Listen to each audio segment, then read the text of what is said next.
Rochelle Stephen. I am a postdoctoral researcher with the Threatened Species Recovery Hub at the University of Queensland, and I'm doing research on threatened species recovery and citizen science in Australia.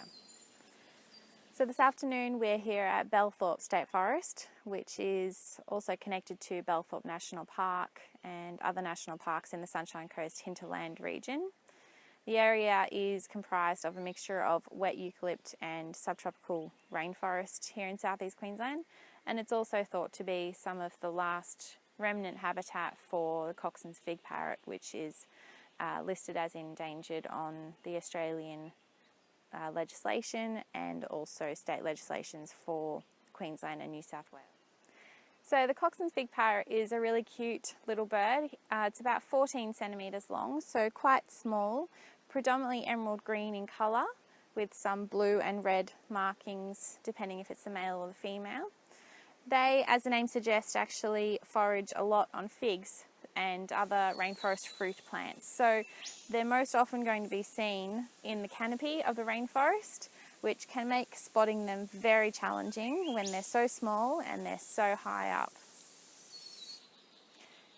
So as we said, the Coxen's fig parrot likes to eat fruit found on rainforest trees, and a really good example of that is a strangler fig. So here we have a fantastic example of a strangler fig. It has started growing on one of the rainforest trees that was here long before the fig started to grow. So what happens is usually it's going to be a fruit dove will have eaten some figs somewhere else in the landscape. It then lands in the top of a tree, it goes to the toilet in the top of the tree, and it deposits some seeds of the figs it's eaten from elsewhere in that tree on a branch. So the fig then germinates all the way in the top of that rainforest tree and sends its roots down to the ground. And so in that process, those roots start to actually envelope the tree. It's essentially a parasitic relationship, and eventually that host tree will die. But the figs are a keystone species of plant in the rainforest system, and the relationship that they have with those fruit doves is really important for regenerating rainforest, especially in a really fragmented landscape like we have in southeast Queensland. And especially when we think about the Coxen's fig parrot, because it is very reliant on those fig fruits. So it's all working together, nothing is working in isolation, and without those figs, the fruit doves and the fig parrot, we'd have a pretty boring looking rainforest landscape. So, the Coxen's fig parrot, as we know, it really relies on figs for its diet. Now, these figs, they need really large trees to act as their host because, as I said, they're a parasite on these large trees. Unfortunately, so much of the lowland rainforest in southeast Queensland has been cleared, and a lot of the remaining forest that could be suitable for figs to survive in is still being cleared, mostly for urban development. So this is a bit concerning because without this food source, there really is no way for the Coxen's fig parrot to persist. There may be figs that grow isolated somewhere in the landscape, but the reality is that such a little bird, they don't really like to leave the extent of the rainforest. They like to stay where there's quite a lot of habitat for them to feel protected in.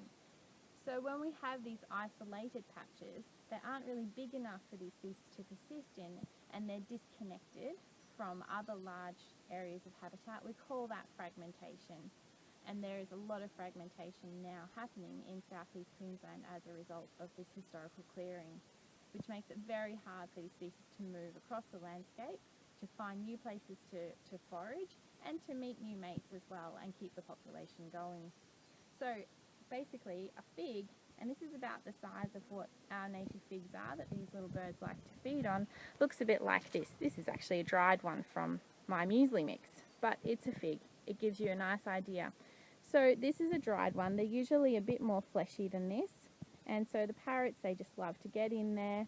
They munch away on those seeds and the fruit when it's all nice and plump and fresh. So they're about the size of an M&M. And that's definitely about the size that a little parrot like the fig parrot particularly loves. So what are we doing to try and recover this species? Well, we're trying to retain what rainforest and wet eucalypt forest we have left, and we really need to be mindful about keeping those large trees. Even if they're not yet hosts to figs, we really need to keep as many of those in the landscape as possible so that a fig may be able to be deposited in that tree and then grow and provide food for the Coxen's fig parrot. So a lot of the time when people learn about species that are highly threatened and facing imminent risk of extinction, they're left feeling like they can't really do a lot. So what could you do to help the Coxen's fig parrot? Well, the first thing that I would suggest that you do, if you live anywhere between Maryborough all the way down to the Tweed, find out about what local land care groups are conducting activities in your area to try and recreate some of this habitat that the Coxen's fig parrot relies on. Often you don't need to have any experience in these activities. You can just go along to these meetings, lend a helping hand. It can be as simple as carrying a bucket of mulch or watering in some new plants. But you'll definitely learn a lot about rainforest and revegetation in the process. The other thing that you might like to consider doing is getting involved in bird watching and developing your bird watching skills to a point where you could actually start to contribute to.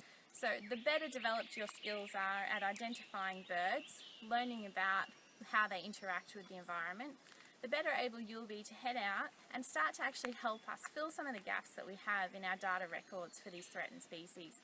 There is a lot of areas that need further examination, and there just simply isn't enough resources to pay people like me to go out and look in all of these places. We need help, and that's where citizen science can really help to fill the void that we currently have. And we may still have more Coxen's fig parrots out there, but we just don't know unless we get out and look. So please consider getting involved in citizen science for threatened species.